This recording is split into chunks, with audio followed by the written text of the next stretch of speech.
tellement déjà c'est merde. Tu vas bien? Non, pas du tout. Bon, nous revoilà pour le FAP. Après la vidéo du nettoyage que tu as dû voir, le verdict du nettoyage 1 an plus tard. Faut le refaire. Faut le refaire, faut le changer.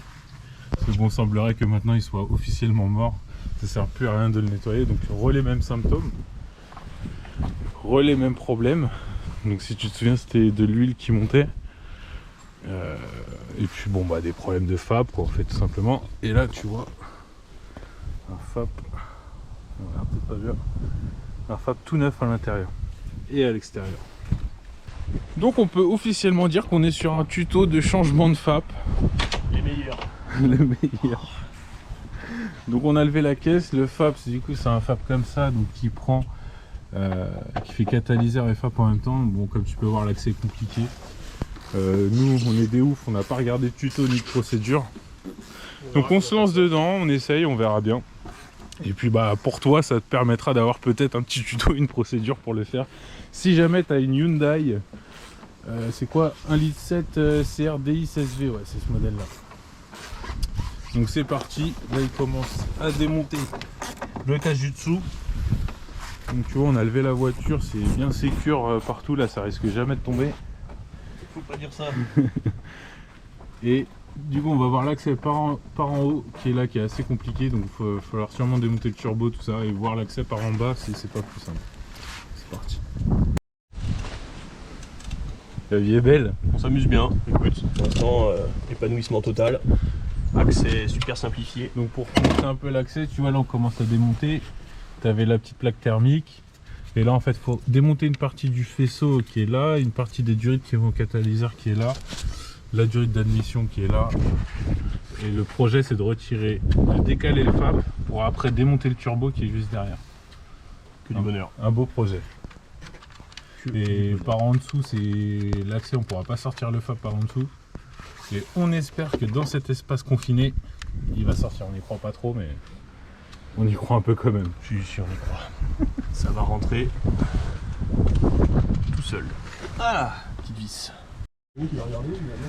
Grave. C'est pas bien les gros mots. Donc là, il faudra retirer les durites qu'il y a là. Ici, tu as comme un espèce de support du FAP.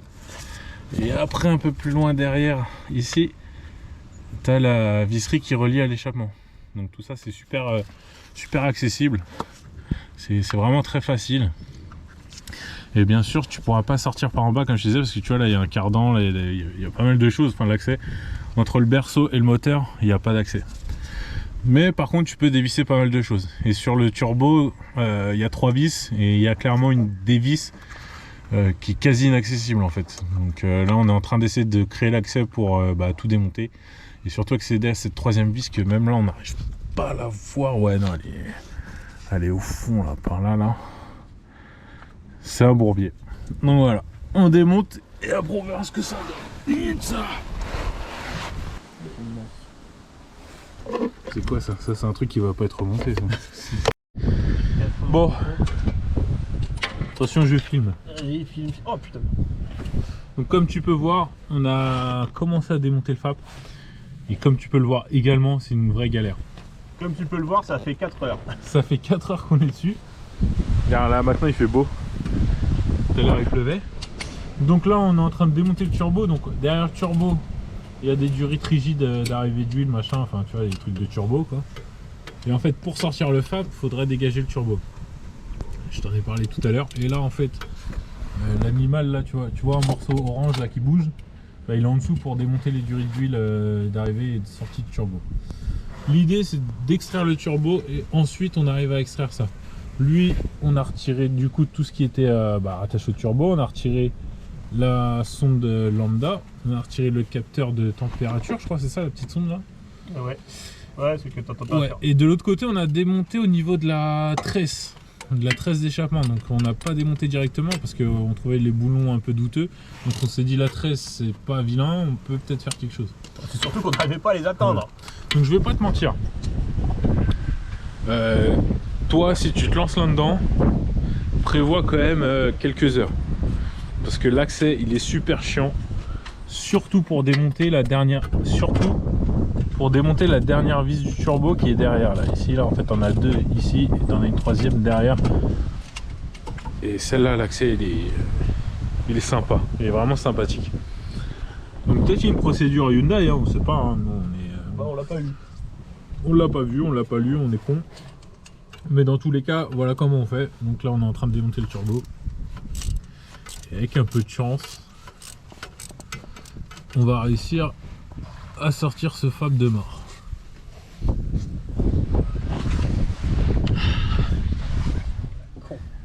Tu le vis comment? Bah, ça fait chier. Ouais. Pour l'instant, ça fait chier. Et ça va. T'aimes pas la mécanique? Si, j'adore ça justement. Ouais. Mais quand elle est bien conçue. Là, c'est mal conçu. Ça, c'est fait vraiment par Parce des que pour rappeler, t'es quand même ingénieur.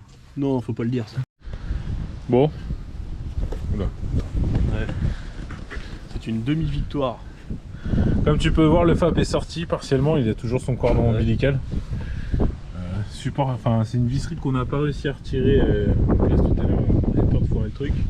Ça n'a pas été une mince affaire. Voilà. Hein. Je vais pas te mentir que là, il y a une petite épisiotomie au niveau du, au niveau de là. Si tu sais pas ce que c'est une épisiotomie, tu vas sur Google. Ça a été compliqué de le sortir. On a un petit peu forcé. Un peu, beaucoup forcé. Ouais. Voilà, ça s'est fini au forceps, mais il est venu.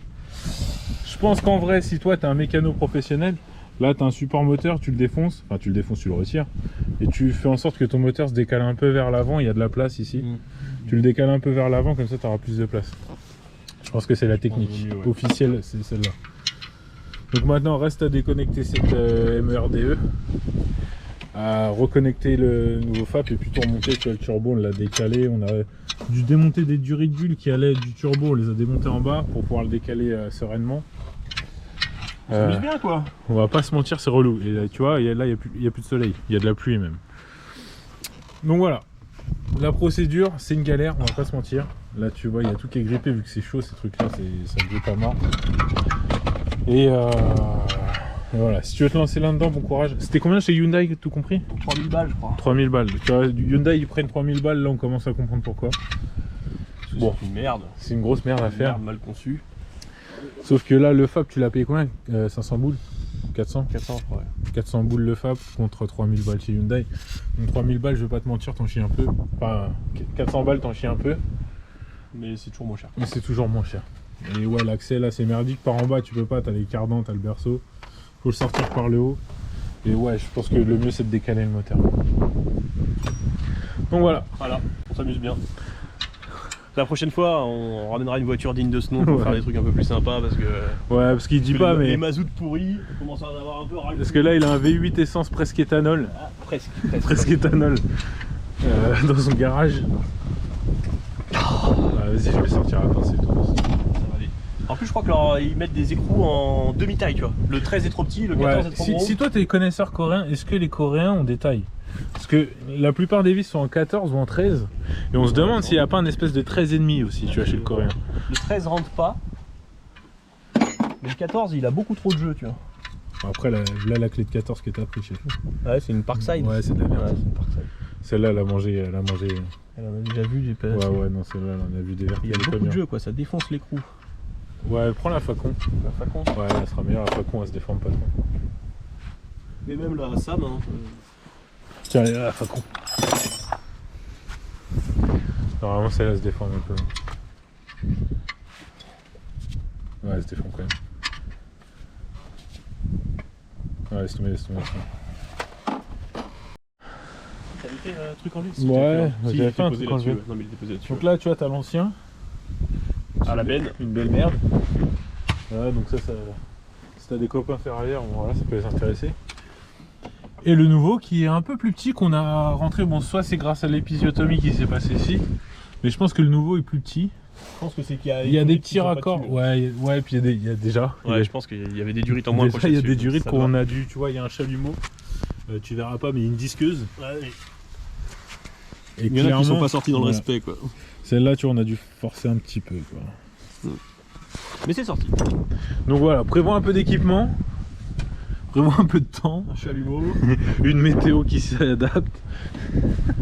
Et ouais, faut être deux. Je vais pas te mentir, tout seul, je pense que tu peux, mais. Un bourbier. Ouais, non, Ouais. non. Tu te serais vu le faire Surtout tout pour seul? les phases de démontage en bas là. Ouais, Il faut qu'il y en ait non. un qui tire par le haut. Non, clairement, tout seul, c'est casse-pied. Et là, l'accès est galère. Donc, remontage, on va remonter la tresse en bas. Parce que du coup, en gros, tu as le tuyau d'échappement qui est là, tu as une tresse et après qui vient se remettre sous le FAP. Ensuite, on va remonter les sondes. Donc, il y a tous les capteurs et ces durites là. Tu vois, les petites durites. Et ensuite, on va refixer le turbo, on va tout refixer au turbo et voilà. Enfin, en gros, on fait la. Tu vois, il faut quelques jeux d'outils pour enlever Voilà, la tu vois. tresse. Il a fallu ça de rallonge, ma gueule. Tu vois, on a des rallonges comme ça, mis sur des clés à choc. Là, comme tu peux voir, tu vois, on a une petite massette de maçon, tu vois. Donc, clairement, on n'est pas sur de la mécanique de précision. Il a fallu user un peu de la force pour surtout débloquer le turbo. Bah, c'est des vis qui ont pris la chaleur. Et pareil au niveau du FAP, ça va être le même problème. C'est que des vis qui prennent la chaleur et c'est une galère à retirer. Que du bonheur. Voilà. Donc là, on a bien kiffé et là, on va kiffer dans l'autre sens. T'es prêt? Voilà, c'est parti. Go.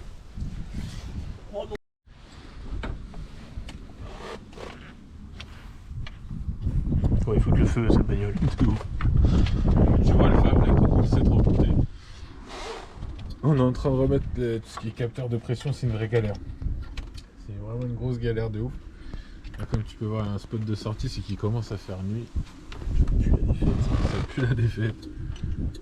Et en plus aujourd'hui, on change d'heure, tu vois, comme ça, ça te permet de localiser dans le temps quand a été fait cette vidéo. C'est le changement d'heure, on passe en heure d'hiver, donc le soleil va se coucher de bonne heure. Et on n'a pas fini. On n'a pas vraiment pas fini. Mais bon, c'est une bonne galère à remettre les petits capteurs. Donc nous, on va dire qu'on a un peu fait les cons. C'est qu'on aurait dû remettre les capteurs avant. Sauf que si tu mets pas les capteurs, si tu les mets après, c'est quand même beaucoup plus simple de rentrer le FAP. Sauf qu'après, c'est beaucoup plus compliqué de remettre les capteurs. Donc, ouais. Cercle vicieux, quoi. Ouais. Donc du coup, c'est ça. C'est toi et ta chance. Soit tu te dis, bon, tu fais comme nous et t'es un con. Soit tu remets les trucs avant et t'en chies un peu plus à remettre le FAP en place. Donc on va voir. Ça c'est vraiment une histoire d'intelligence, de comment tu le sens, quoi. Ouais, et puis l'intelligence, tu l'as ou tu l'as pas, quoi. Ouais. Mais bon, là on a un armien du coup. C'est foutu du bas, là. Un armien, ça nous a pris à peu près 3 quarts d'heure. Au moins, ouais. On va mettre le deuxième. Et je retrouve plus les fils qui vont dans le capteur de sonde de température. Oh, c'est sur le faisceau ici. Bien. Ah oui, t'as raison, Ouais, c'est celui-là. Et ce qui est marrant, c'est que ça retombe plus du tout, tu vois, comme ça devrait tomber, ça. Parce qu'on a dû les tordre tout à Quoi l'heure. si lui, il devrait aller comme ça. Je crois qu'il va comme ça, lui. C'est pour ça que c'est du flexible. Ouais, il va là, ouais. Ça, Ouais, il le va trou comme qui ça. est là. Ouais, mais c'est bizarre, c'est que tu vois, l'écrou que t'as remis tout à l'heure là, il Ouais. tombe pas du tout là. Il a Ouais. pas envie d'y aller, quoi. Il doit peut-être, Non, mais après, c'est vu que c'est de l'adaptable, peut-être que ça. ça tombe pas, À quoi. mon avis, c'est comme les supports du FAP là. Ouais. À mon avis, c'est un truc, c'est de la. Comme Je vais d'abord essayer de fixer les capteurs et après on verra comment Ouais, approcher voilà, la je pense que c'est une bonne idée. Donc tu vois, C'est parti pour se retraîner dessous. parce que tu as des supports sur le FAP. T'as les vieux FAP. Ouais, tu as des supports. Et je sais pas si t'as fait gaffe à l'autre, en fait c'est juste deux petites pattes de merde, ce gros truc en métal là sur celui d'origine. Sur celui de Autodoc, c'est deux petites pattes de merde et même là c'est pareil. Sur ces fixations là, c'est des petites pattes à la con. Ça, cette fixation là, c'est pareil, c'est une petite patte de merde. Donc du coup dans l'idée, bon bah c'est voir si on arrive à refixer le truc. Et bah si on pourra rentrer avec sa voiture ou pas quoi. Sur la poisse.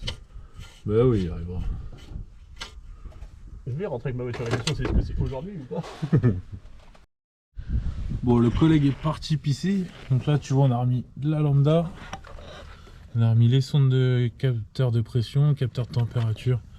Tout est refixé au turbo. Le turbo est refixé, toutes les durées sont remises. Donc après, reste à rebrancher le faisceau. Donc à remettre le faisceau en place pour...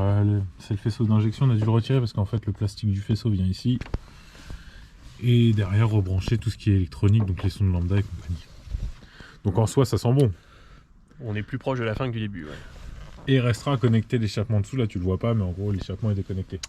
Donc ça c'est soit t'aimes le tuning, Ça peut être un soit... style. En tout cas, tu peux pas l'oublier. Tu vas t'en rendre compte en démarrant. C'est sûr. Il va y avoir un problème. Bon, on essaie de finir ça avant le coucher là, parce que après ça va être les vampires. Ça va être compliqué après. Ça va être compliqué. Chaud. Allez, chaud chaud. Chaud. Attends, bon, on a tout remonté comme des chefs. On a même remis le cache. On a tout remis en place. On a même fait un petit niveau d'huile. Comme tu peux voir, il fait nuit. Tu vois? Ouais, c'est clairement. Il est pas 22h, il est genre. Quoi, il est 18h même pas. Je sais pas, même pas. Hein. Putain, c'est con l'hiver. C'est moche. Ouais, 18h50. Ouais, presque. Est-ce que ça va redémarrer? Suspense. Bon, déjà, ça démarre. Sans bruit Incroyable. d'échappement dégueulasse. Incroyable. Ça pisse pas, ça. Il n'y a pas de claquement de ténèbres.